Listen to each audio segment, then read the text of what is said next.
अस्सलाम वालेकुम नाज़रीन, मैं हूं नात ख़ान मोहम्मद बिलाल भट्टी। नात से मोहब्बत रखने वालों के लिए, नात सीखने वालों के लिए, नात की तरबियत लेने वालों के लिए एक और बड़ी मुफीद वीडियो लेकर मैं आप सबकी खिदमत में हाज़िर हुआ हूं। आज की वीडियो बहुत ही अहमियत की हामिल है। आज नात ख़ानों की तरबियत के हवाले से मैं बात करना चाहूँगा कि हमारी जो शोबा नात ख़ानी में हमारा नशिस्त व बर्खास्त हमारी कैसे होना चाहिए, हमारा उठना बैठना कैसा होना चाहिए, और हमारी बॉडी लैंग्वेज कैसी होनी चाहिए, और हमारा करैक्टर कैसा होना चाहिए नात ख़ानी के हवाले से। तो इसके बारे में बात होगी। मुकम्मल वीडियो देखिएगा, कोई पॉइंट मिस ना कीजिएगा, बस यही आपसे कहूँगा। और आइए अपनी वीडियो की तरफ चलते हैं। दोस्तों, आज मैं जो बातें आप सबको बताऊँगा वो मेरी नहीं हैं, बल्कि जितने भी लेजेंड्स नात ख़ान गुज़रे हैं उन सब ने जो अपने एक्सपीरियंस से एनालिसिस किया है वो अब तक पहुंचाना चाहूँगा। इस टॉपिक पर मैं पहले भी अपनी फ़र्स्ट वीडियो में बात कर चुका हूँ, लेकिन उस वीडियो में मैंने मुख्तसरन बात की थी। आज मैं इसको अच्छी तरह से एक्सप्लोर करने की कोशिश करूँगा। अगर मेरी पहली वीडियो नहीं देखी तो डिस्क्रिप्शन में तमाम मेरी प्रीवियस वीडियोज़ के लिंक हैं, उनको जाकर ज़रूर देखिएगा। और मेरा चैनल ज़रूर सब्सक्राइब करें। मैं इतनी मेहनत से वीडियोज़ बनाता हूँ, सिर्फ आपका इतना सा काम है कि आपने मेरा चैनल सब्सक्राइब करके रखना है और इस वीडियो को लाइक करना है और कमेंट करके अपनी राय का इजहार ज़रूर किया करें। देखिए, नात ख़ानी एक बड़ा पाकीज़ा शोबा है और किसी भी काम को करने के लिए ना नीयत बहुत काउंट करती है कि आपकी आया नीयत क्या है, क्योंकि फरमाया गया इन्नमल आमालु बिन्नियात, अमाल का दारोमदार नीयतों पर है।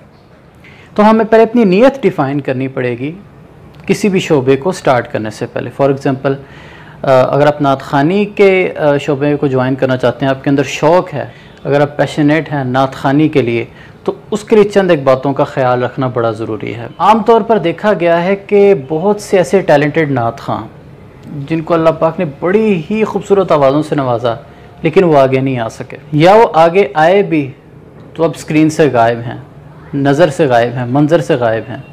कुछ वक्त के लिए आए, अब पता नहीं कहाँ हैं। अब मैं इसकी मेन वजह बताता हूँ। देखिए, प्रॉब्लम ये है, मैं हर एक की बात नहीं कर रहा, लेकिन मखसूस तबके यानी 0.5% जो है उनकी इस्लाह करना चाहता हूँ। मैं अगर तनकीद भी करने लगा हूँ तो इसमें तनकीद बराए तनकीद नहीं, बल्कि तनकीद बराए इस्लाह के तौर पर इसको लिया जाए। होता ये कि हम अपने सीनियर और बड़े जो नाम हमारे हैं मौजूदा, उनको बच्चे देख कर आते हैं कि यार ये इनकी लाइफ तो बड़ी वेल सेटल्ड है। इन्हें नात ख़ानों का ग्लैमर देख कर कि यार ये तो मर्सिडीज़ में फिरते हैं, इनके पास इतनी इतनी महंगी महंगी गाड़ियाँ हैं, प्रोटोकॉल है, और इसमें तो यार बड़ा पैसा है। ठीक है, सिर्फ पैसा और फेम देखकर लोग इस फील्ड में जब आते हैं तो वो बहुत जल्दी डिसाइड हो जाते हैं। देखिए, हमें सबसे पहले नीयत ये रखनी चाहिए कि अगर हमारे दिल में नात ख़ानी का शौक़ जागा है तो ये बहुत खुशकिस्मती की बात है, ये हर एक को नसीब नहीं होता। आप सबसे पहले तो अल्लाह के यहाँ शुक्रगुजारी करें कि अल्लाह तेरा लाख लाख शुक्र है, तूने मुझे नात ख़ानी का शौक़ अता किया।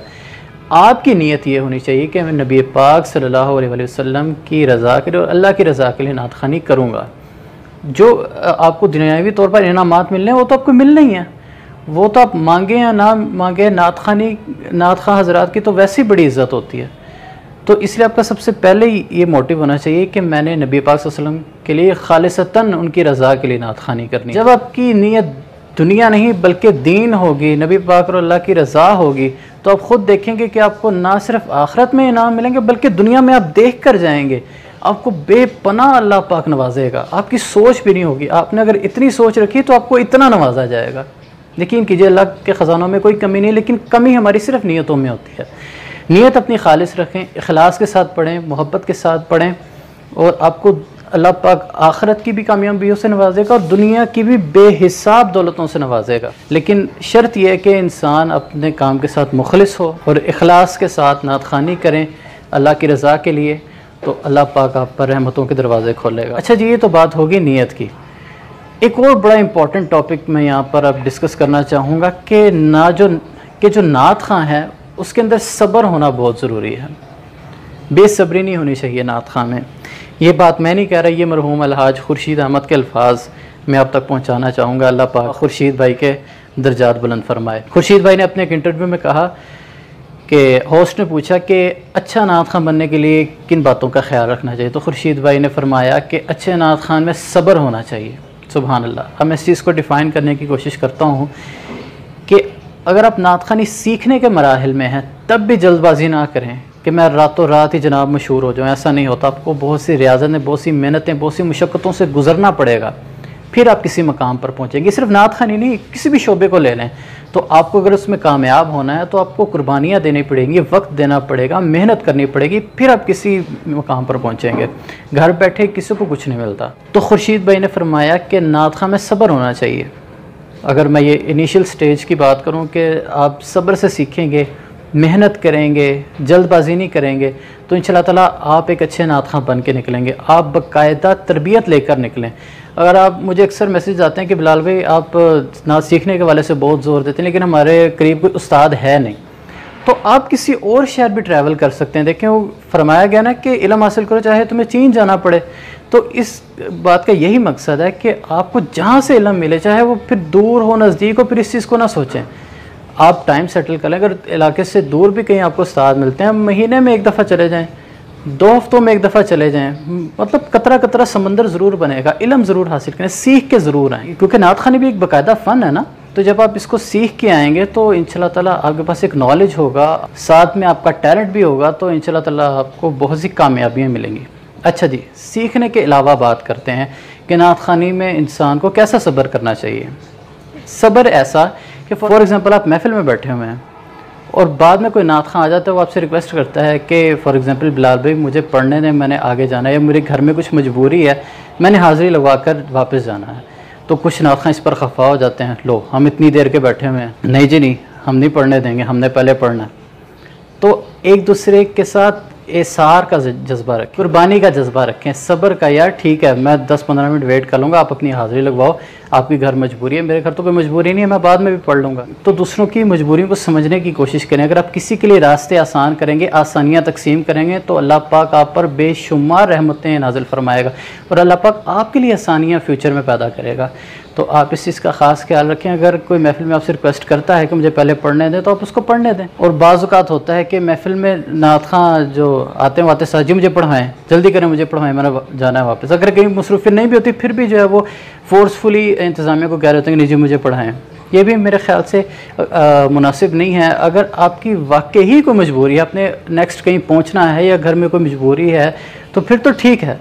अगर आपको कोई मजबूरी नहीं है, फिर भी फ़ोर्सफुली इंतज़ामिया को या महफ़िल वालों को आप फ़ोर्स करें, या नगीब महफ़िल को फ़ोर्स करें कि नहीं जी नहीं मुझे पढ़ाएं, तो मेरे ख्याल से ये भी गैर मुनासिब चीज़ है। ये भी खुर्शीद भाई की बात पे ये चीज़ सादिक आती है कि नात ख़ानी जिसने करनी है उसके अंदर सब्र होना चाहिए।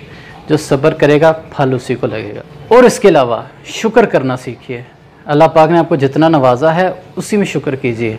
जो शुक्र करता है अल्लाह पाक उसको ज़्यादा देता है। किसी को देखकर हसद ना कीजिए कि यार इसके पास गाड़ी है, मेरे पास क्यों नहीं है, यार इसने इतने कॉम्पिटिशन विन कर लिए, मैंने क्यों नहीं किए, यार इसके पास इतनी महफिलें, मेरे पास क्यों नहीं है। ये आप में नहीं होना चाहिए।